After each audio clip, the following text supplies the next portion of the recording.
Hello दोस्तों, मैं विजय कुमार आपका अपने channel NCERT for government exam में स्वागत करता हूं। दोस्तों देखिए दोस्तों, इस वीडियो में दोस्तों आपके बिहार पुलिस के लिए दोस्तों महत्वपूर्ण 25 क्वेश्चन देखने वाले हैं। दोस्तों 25 क्वेश्चन देखिए, 25 के 25 क्वेश्चन महत्वपूर्ण है दोस्तों, एकदम फंसने वाले हैं, ठीक ना, एकदम एग्जाम ओरिएंटेड क्वेश्चन लाया हूँ दोस्तों।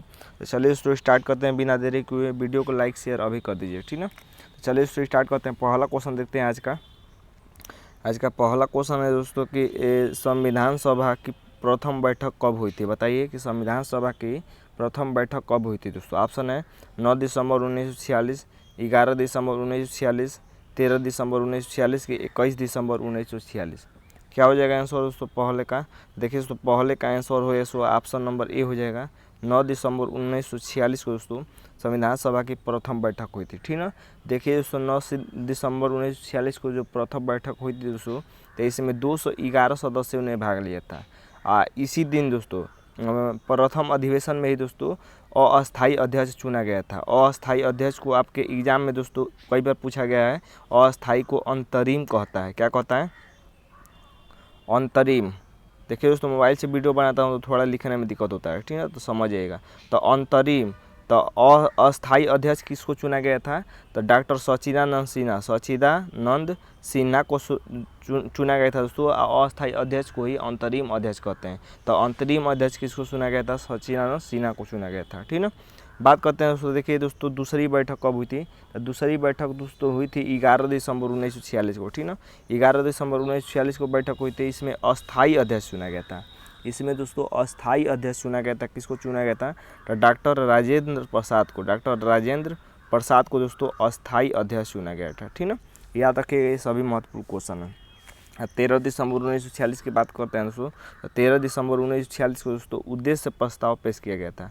उद्देश्य प्रस्ताव याद रखिएगा, ये भी महत्वपूर्ण है। किसी ने किया था दोस्तों उद्देश्य प्रस्ताव पेश? तो ये जवाहरलाल नेहरू ने दोस्तों उद्देश्य प्रस्ताव पेश किया था, ठीक ना। तो ये दोस्तों सभी क्वेश्चन महत्वपूर्ण थे, याद रखिएगा। और अंतिम बैठक पूछे दोस्तों कि अंतिम बैठक कब हुई थी? तो अंतिम बैठक दोस्तों संविधान सभा की 24 जनवरी 1950 को हुई थी।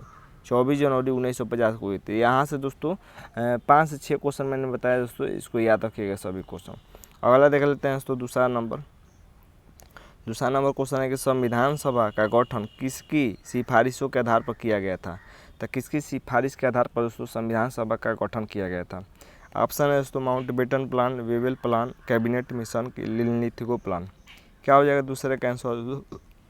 तो दूसरे का आंसर हो जाएगा दोस्तों ऑप्शन नंबर दोस्तों सी सही हो जाएगा, कैबिनेट मिशन की सिफारिश पर दोस्तों संविधान सभा का गठन हुआ था। महत्वपूर्ण क्वेश्चन है, इसको याद रखिएगा। अगला देख लेते हैं दोस्तों तीसरा नंबर क्वेश्चन देख लेते हैं। तीसरा नंबर क्वेश्चन है कि संविधान सभा के अस्थायी अध्यक्ष के रूप में किसे नियुक्त किया गया था? तो मैंने अभी बताया दोस्तों। तो आपके एग्जाम में दोस्तों अस्थायी को अंतरिम कहता है, ठीक ना, कि अंतरिम अध्यक्ष किसको चुना गया था? तो अस्थायी और अंतरिम दोनों एक ही नाम है, एक ही बात है, याद रखिएगा। तो अंतरिम अध्यक्ष किसको चुना गया था? डॉक्टर BN राव को, कि डॉक्टर सच्चिदानंद सिन्हा को, कि डॉक्टर भीमराव अंबेडकर को, कि डॉक्टर राजेंद्र प्रसाद को। क्या हो जाएगा तीसरे का आंसर दोस्तों? तो तीसरे का आंसर हो जाएगा दोस्तों ऑप्शन नंबर बी सही हो जाएगा, ठीक ना। ऑप्शन नंबर बी सही हो जाएगा, डॉक्टर सच्चिदानंद सिन्हा को। अगला देख लेते हैं दोस्तों प्रारूप समिति के अध्यक्ष कौन थे? बताइए कि प्रारूप समिति के अध्यक्ष थे कौन थे? अध्यक्ष प्रारूप समिति के BN राव थे, JB कृपलानी के थे, कि वल्लभ भाई पटेल थे, कि भीमराव अंबेडकर थे। क्या हो जाएगा चौथे का आंसर दोस्तों? तो चौथे का आंसर हो जाएगा सो ऑप्शन नंबर डी से हो जाएगा, भीमराव अंबेडकर दोस्तों प्रारूप समिति के अध्यक्ष थे। प्रारूप समिति के अध्यक्ष थे। प्रारूप समिति को ही दोस्तों मसौदा समिति कहते हैं, कहा जाता है मसौदा समिति, ठीक ना। तो मसौदा समिति के भी अध्यक्ष कौन थे? तो भीमराव अंबेडकर ही थे। अगला देख लेते हैं दोस्तों 5 नंबर क्वेश्चन है दोस्तों। 5 नंबर क्वेश्चन है कि संविधान सभा के अस्थायी अध्यक्ष थे, ये भी मैंने बताया था। अस्थायी अध्यक्ष किसको चुना गया था? डॉक्टर भीमराव अंबेडकर को, कि KM मुंशी को, कि डॉक्टर राजेंद्र प्रसाद को, कि डॉक्टर सच्चिदानंद सिन्हा को। क्या हो जाएगा पांचवें का आंसर दोस्तों? तो पांचवें का आंसर ऑप्शन नंबर सी सही हो जाएगा दोस्तों, डॉक्टर राजेंद्र प्रसाद को अस्थायी अध्यक्ष चुना गया था दोस्तों, अस्थायी अध्यक्ष, जबकि अस्थायी अध्यक्ष सच्चिदानंद सिन्हा को चुना गया था। अगला देख लेते हैं 6 नंबर क्वेश्चन है दोस्तों कि संविधान सभा ने अंतरिम रूप से संविधान को कब पारित कर दिया था? तो संविधान सभा ने अंतिम रूप से संविधान को कब पारित कर दिया था दोस्तों? ऑप्शन है दोस्तों आपके पास 26 जनवरी 1950, 15 अगस्त 1947, 2 अक्टूबर 1949 के 26 और नवंबर 1949। क्या हो जाएगा सी का आंसर? तो सी का आंसर ऑप्शन नंबर डी से हो जाएगा। ऑप्शन नंबर डी 26 नवंबर 1949 को दोस्तों अंतिम रूप से पारित कर दिया गया था संविधान सभा को, ठीक ना, 26 नवंबर 1949। अगला देख लेते हैं दोस्तों। 7 नंबर क्वेश्चन है कि संविधान मूल संविधान में थे, तो मूल संविधान में कितने अनुच्छेद थे और कितनी अनुसूचियाँ थी ये बताना है। 391 अनुच्छेद 8 अनुसूचियाँ के 395 अनुच्छेद 8 अनुसूचियाँ कि 401 अनुच्छेद 7 अनुसूचियाँ के 411 अनुच्छेद 12 अनुसूचियाँ। 7 का क्या हो जाएगा आंसर दोस्तों? तो 7 का आंसर ऑप्शन नंबर बी से हो जाएगा। ऑप्शन नंबर बी हो जाएगा। 395 अनुच्छेद और 8 अनुसूचियाँ थी मूल संविधान में, ठीक ना। अगला देख लेते हैं दोस्तों 8 नंबर क्वेश्चन है, 1 मिनट। हाँ, 8 नंबर क्वेश्चन है दोस्तों कि भारतीय संविधान में निष्पक्ष न्यायपालिका तथा न्यायिक पुनरावलोकन के सिद्धांत किस देश के संविधान से लिए गए हैं?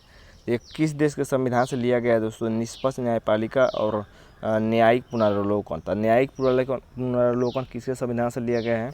ऑप्शन है दोस्तों कनाडा, ब्रिटेन, USA, दक्षिण अफ्रीका। क्या हो जाएगा आंसर दोस्तों? 8वें का आंसर। तो 8वें का आंसर होगा ऑप्शन नंबर सी USA यानी अमेरिका के संविधान से लिया गया है न्यायिक पुनरावलोकन। याद रखिएगा, महत्वपूर्ण है। 8 का ऑप्शन नंबर सी सही हो जाएगा। 9 देख लेते हैं दोस्तों। 9 नंबर है कि निम्न में से कौन सा सुमेलित नहीं है, ये बताना है कि कौन सा सुमेलित नहीं है।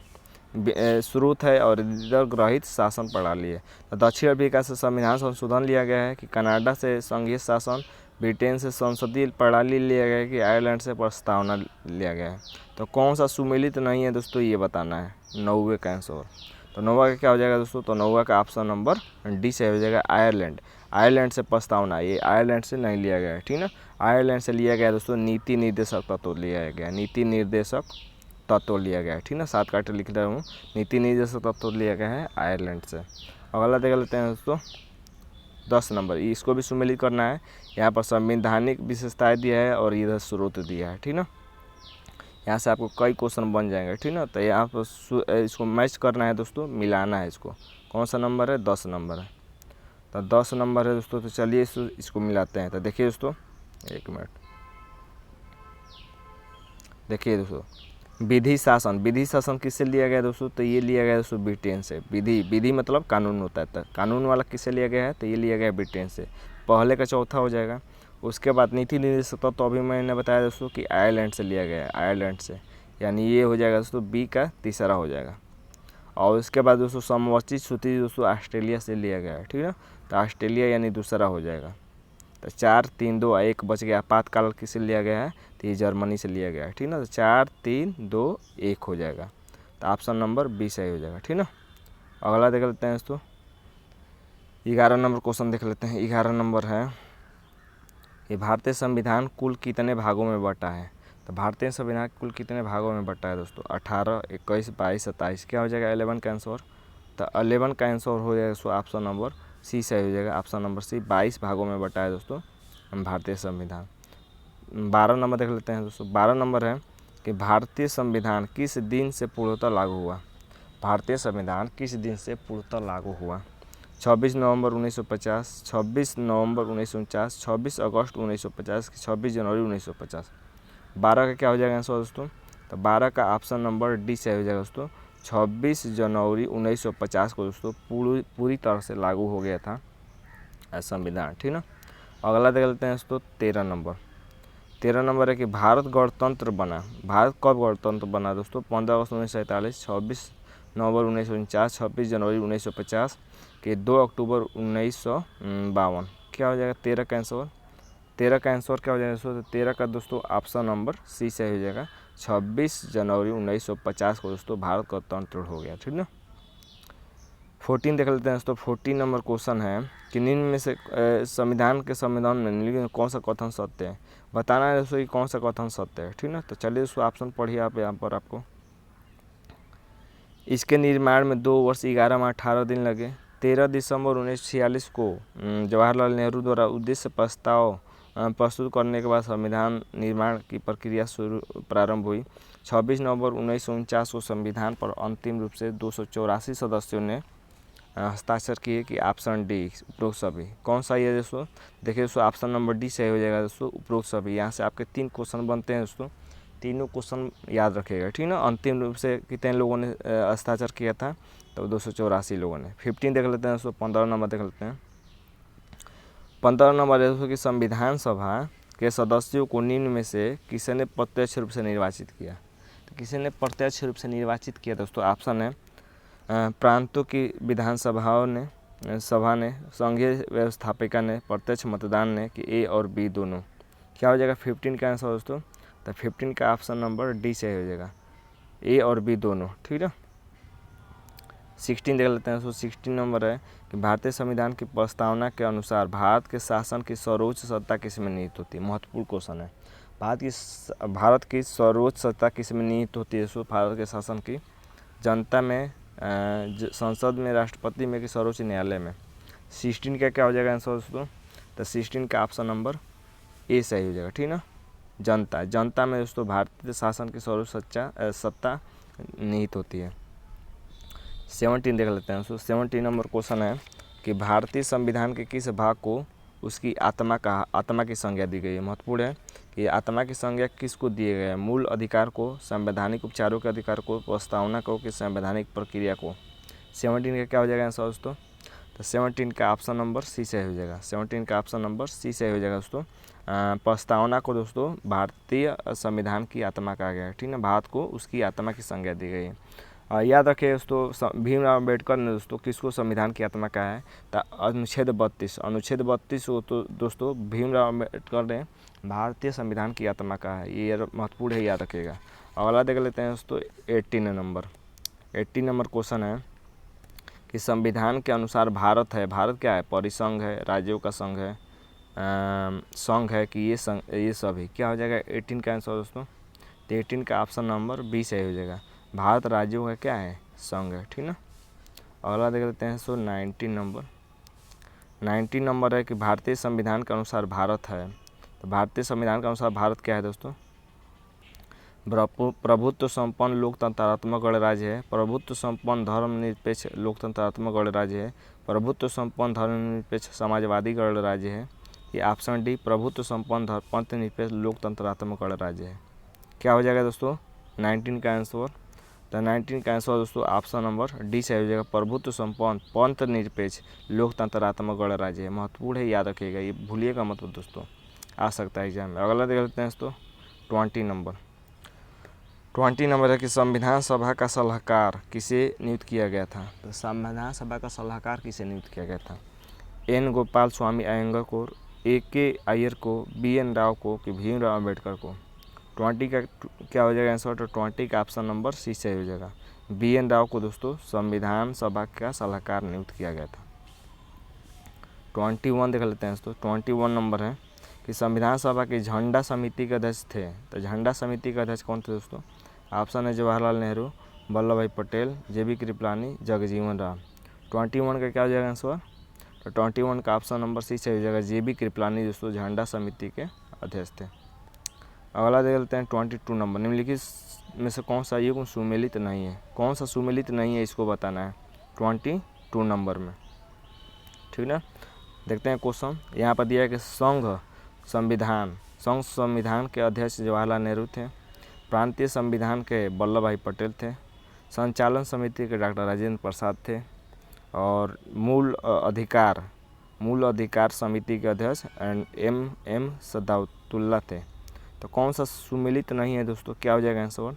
तो इसका आंसर हो जाएगा ऑप्शन नंबर डी, मूल अधिकार समिति के अध्यक्ष M सदाउतुल्ला नहीं थे, ठीक ना। 22 का ऑप्शन नंबर डी से हो जाएगा। 23 देख लेते हैं दोस्तों। 23 है कि राष्ट्रीय ध्वज को संविधान ने कब स्वीकार किया था? तो राष्ट्रीय ध्वज को संविधान ने कब स्वीकार किया था? राष्ट्रीय ध्वज झंडे को, ठीक ना। ऑप्शन है दोस्तों आपके पास 26 जनवरी 1949 को, 26 नवंबर 1949 को, 15 अगस्त 1947 को, 22 जुलाई 1947 को। क्या हो जाएगा 23 का आंसर?